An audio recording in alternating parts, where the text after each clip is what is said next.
Hi guys, nandito po ako sa isdaan guys. Bumili ako ng tanghali na nga guys talaga. Kaya lang, parang nag-crave na naman ako guys ng hipon at saka alimasag. Kaya nandito po ako, bumili po ako guys. Yes guys, kasi nga, alam niyo naman, di ba? Pag yung sabi nga nila, kung anong gusto mo kainin ay kainin mo. Kaya para ang dami kong naiisip na kainin guys. Kaya ayun, nandito po ako. Wala na nga isda guys. Sila na lang yung last na mayroon dyan. Oh. Mayroon po silang ano dyan. Sila lang yung last na mayroon ng tinda. Pumili lang ako ng alimasag, tsaka hipon. Tsaka nagpa-boneless ako ng bangus. Kaya medyo matagal. Dito po muna tayo guys. Mag-video-video po muna tayo guys. Ha? Ayan. Yan po yung palengke namin dito. Ayan po yung isda na binili. Ayan po yung mga isda guys. Ayan. Ayan, nalalaki kasi ng hipon nila guys. So, ayan na nila. Bumili ako ng malaking hipon. Tsaka itong alimasag nila malamang ano yan, mataba. Yes guys, mataba. Ayan, nagsabay ako.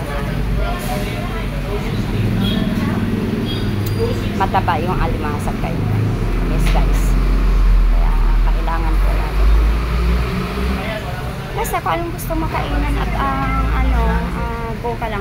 Kasi mahilig kasi ako manood ng mukbang. Alam mo diba, 2 araw na nasa bahay lang ako nag-stay. Wala akong ginawa, manood ng mukbang. Ang mga pinapanood ko yung mga ganyan, mga alimango, mga hipon, mga nag-crave ako last night ng diba, chicken at saka yung lechon kawali, diba? Hindi nag-order ako. Diyos ko guys, ang mahal ng order ko. Pero okay lang. Tapos ngayon, kagabi naman, ang pinapanood kong mukbang ay alimango nga. Ang tataba. Kaya ngayon gusto ko bumili talaga ng wala naman alimango dito. Gusto ko bumili ng alimasag at saka hipon. At ang gagawin ko guys, siluluto ko yan at imumukbang ko natin guys ha. Imumukbang ko natin. Ito guys. Ayan po. Habang inaantay ko dahil pinapabunlis ko po yung bangus. Usap-usap muna tayo guys ha.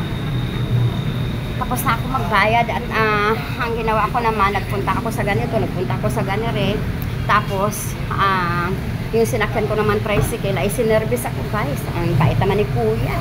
Oo, gusto pa nga ako samahan dito sa palengke. Sabi ko, kuya, hanggang dito na lang po kuya. Sabi niya, hindi, antayin na lang kita. Hindi na po kuya kasi, marami pa akong bibilihin kuya. Ang bait naman ni kuya, sabi ko, sinamahan ako.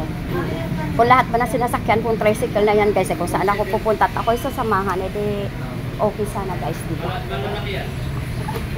Yes guys, ang bait ng ganun, diba? Sabi na, nagbayad ako ng tubig, tapos sabi sa akin, antay na lang kita dito. O sige kuya.